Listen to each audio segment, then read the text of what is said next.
Ladies and gentlemen, are you guys ready to start tonight's show? Can I have a big round of applause all the way from the back, right up to the front?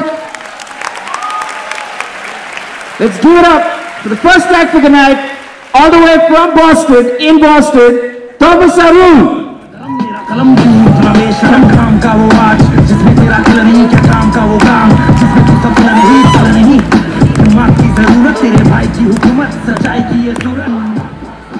Good evening, Boston. Are you guys excited for Kenny Sebastian? Show some love, make more noise. Oh, fantastic, fantastic. And Boston is a great city. I'm from Boston. We have amazing colleges here. We have BU. Where's the BU students here?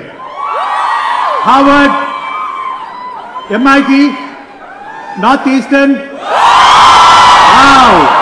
We have more students from Northeastern. But hardly anyone from Harvard here. Any WPI students? Did I miss any college here? Okay, I think someone said Connecticut College. That's okay. So also Boston has some fantastic sports team. Any Patriots fan here? Okay, that's good. Go Patriots. Also, do we have any H1B holders here?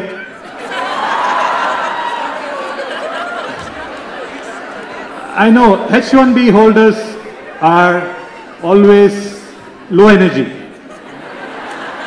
They've been waiting for so long. You know what they're waiting for? They're waiting for a green card. I just heard that EB3 is winning than EB2. You guys know about that? EB3 is going faster than EB2. So a lot of people who did masters, the guys who did bachelors, they are much more faster to get green card than masters. It's unfortunate. So my name is Thomas. I'm in Boston. I'm just going to give a couple of scenarios what I've experienced in the US for the past 20 years. Before I start, let's give a big round of applause for the sound and light guys. And also, thanks Shilp Entertainment for bringing Kenny to Boston. Big round of applause for Shilp Entertainment. So as I said, I came to US 20 years back, and I landed in Boston, as a matter of fact. I was walking to the taxi stand, and I was carrying my luggage, and I went to the taxi guy and said, Sir, please open your dicky. What? Sir, please open your dicky. Something wrong with you, man? I'm not going to open my dick for you. Sir, I just want to put this in the back. What he said? I'm going to call the cops. Sir, I just want to put this in the trunk of your car. Why didn't you say that first? So that was my first experience in Boston. Then I started working. You know, those days there were not many Indians here. There were hardly any Indians 22 years back. So the first week in office, I always wanted to impress my white boss and my white colleagues. So I was always trying to impress them. So I was going, sir, is this your printer in the printout? Can I make a hot coffee for you? And there was a conference call. I was trying to dial a number, and I went and dialed the number. I was about to dial the number, and I didn't have the number. So I asked the lady next to me, ma'am, do you have STD?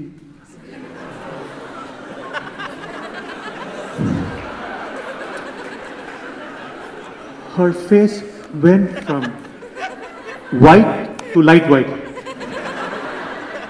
Then she asked me, how do you know I have STD? Who told you? Then someone told me, Thomas, it's area code, not STD. So I'm glad that I knew that she had STD. So the first week I was here, there was a party, and all the employees brought their spouses and kids. And there was a little kid there. I went and said, hi buddy, what's your name? What standard are you studying? That kid looked at me and ran away back to his mom. I didn't know why he ran. His mom said, oh, his name is Ryan. He's studying in first grade. Immediately I was pulled over by a couple of Indians. They took me outside the room. Thomas, what did you do? What did I do? Don't you know what you did? No. You touched a kid's head. From then, I tried to avoid kids, even tried to avoid my own kids. So, also what happened is in the first week I was in my office, there was a very sweet HR lady. She said to me, Thomas, you're new to this country. Feel free to stop by my office anytime for any help. If you need anything, please ask me. My door is always open for you. So that day evening, I went to her office and said, ma'am, how are you, ma'am? She said, very good, Thomas. What do you want? I told her, ma'am, I want to rub something. Do you have a rubber? So from then I realized it's called eraser and not a rubber. So then I got settled and got married, had kids, and I started my own business. And this is part of my midlife crisis, my wife says. So I was swimming in the YMCA. How many of you guys like swimming? Okay. So I swim in my local YMCA. So one thing about generally the locker room is that you can see all these Americans walking up and down naked. So confidently. But Indians, they always compare and wear a towel so tight. There are 1.3 billion Indians. You can hardly see anyone naked in a locker room if they're born in India. Is it true? Okay. So then in the YMCA, one of my friends, Dave, said, hey Thomas, I've been watching you swim. There's something very strange about the way you swim. I asked Dave, what is that? He said, while you're swimming, you keep your head in one direction, you swim. While coming back, you look at the same direction and swim. He asked me, why is that, Thomas? Even I didn't realize that I was doing that. I asked him, I know why I'm doing that. Because I learned swimming in a lake in India. While swimming, if I don't look at my belongings, someone is going to steal it. I'm going to end home half naked. So that's the reason I always look at the belongings and swim. And it's kind of old habits die hard. Then I took one of my colleagues to India. His name was Will, and he was white. And everything was fine till I landed in India. At the airport, the taxi guy came to pick us up. He gave a big salute to Will. He opened the door for him. He took care of his luggage. He completely ignored me. I went to the hotel. The hotel staff welcomed Will with open arms. They put a garland on him. They gave sindoor for him. They gave an upgrade. They completely ignored me. Later, I went shopping with Will. All the salespeople were behind Will. Will, do you want to take this? You want this one? You want that one? But they completely ignored me. I was asking them, do you have this shoe in this size? No, sir. We have a foreigner here. We cannot take care of you now. And me and Will went to the streets. All the beggars were behind Will. They completely ignored me. So I got a voice message last year, and I was checking my message.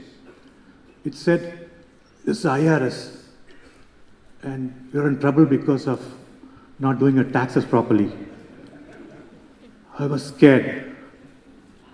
I called the number, and someone picked it up. It said, hello, this is Agent Jason Brown.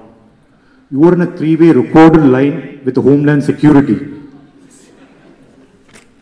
I was wondering, what mistake did I do? Is it my home office deduction or filing all my family in India as dependents? But while he was talking, I was wondering. Then he said, sir, you have two options. Number one, we can settle with your office, or number 2, you'll be arrested. When he said Orvis, something stuck in my head. That was my accent and my voice 20 years back. I said, Arey Chutia, keep the phone down. IRS agent fake. Thank you guys. This is my time.